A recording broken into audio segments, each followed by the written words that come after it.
புதுச்சேரி அரியாங்குப்பத்தில் மழைநீர் வீடுகளுக்குள் புகுந்ததால் மக்கள் அவதிக்குள்ளாகி வருகின்றனர்.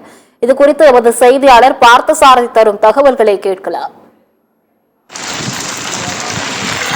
தற்போது நாம் நிற்கக்கூடிய பகுதி புதுச்சேரி மாநிலம் அரியாங்குப்பம் கொம்யூனுக்கு உட்பட்ட சொர்ணா நகர் பகுதியில் இருக்கும். இங்கே இருக்கக்கூடிய பலர் வீடுகளில் தண்ணீர் புகுந்திருக்கு. அவங்கள மீட்பதற்கு அந்த அரசு அதிகாரிகள் யாரும் வரல. நிறைய பூச்சி போட்டு உள்ளே வரதா சொல்கிறாங்க.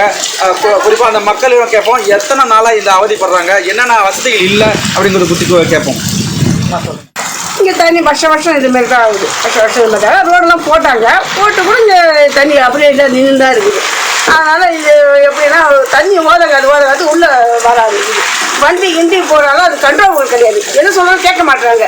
அது வந்ததுனால தண்ணி பாதிப்படுது. செவருலாம் ஓதங்காது இந்த மாதிரி ஓடுற நேரத்தில் பாதிப்படும்போது பயத்தில் வாழணும். இப்போ யாரும் அதிகாரிகள் வந்தாங்களா, உங்களுக்கு ஏதாவது உதவி செஞ்சாங்களா? இன்னும் வரல. வருவாங்களான்னு என்னன்னு தெரியல. என்ன மாதிரி கோரிக்கை வைக்கிறீங்க புதுச்சேரி அரசாங்கம்? எங்களுக்கு இதை ரோட தூக்கி கொடுக்க சொன்னால் தூக்கி கொடுத்தாங்க தான். ஆனால் கொடுத்தது எப்படி சரியில்லாததா என்னன்னு எங்களுக்கு கண்ட்ரோல் தெரியல.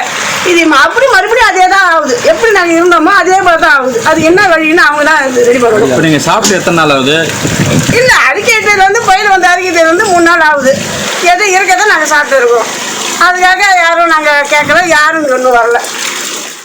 எங்களுக்கு ரோடு கேட்கல சார். நாங்கள் வீடு தான் சார் எங்களுக்கு தூக்கி விட்ற ரோட்டை அது சொல்லி தான் நாங்கள் மறையிட்டோம். விட்டு போய் எங்கள் வீட்டை சேர்த்து எடுத்துக்கிங்க போய் ரோட்டை போட்டு விட்டு போயிட்டேன் சார். எங்களுக்கு புண்ணியமே இல்லை சார். இது அவங்க ரோடு படவா எங்களுக்கு வீடு ரொம்ப பழம் இறங்கி போய் நாங்கள் ரொம்ப கஷ்டத்தை அனுபவிச்சுக்கிறோம் சார். நாங்கள் 2 புள்ளியை வச்சுக்கிற கஷ்டப்படுறோம் சார். பக்கத்தில் எங்கள் கூட்டு மாட்டாங்க சார். நம்ம இன்னைக்கு 1:30 மணிக்கு வீட்டுக்கு போனோம் சார். இவங்களாம் நான் 2 கட்டிலும் நன்றி போச்சு சார். 2 கட்டு இருக்குது எங்கள் வீட்டில். நாங்கள் எல்லாம் படுத்துனாங்க. 1:30 மணிக்கு அவங்க வீட்டை கதை தட்டிக்கு போய் அவங்க வீட்டுக்கு கதை தட்டி நெட்டிலுக்கு படுத்து வந்தோம் சார். இப்போ தான் சார் வந்து ஜாமான் கழுவுறோம். இது சோறாங்க சார். இன்னும் பக்கத்துக்கு சோறு வாங்கி கொடுத்தாங்க சார்.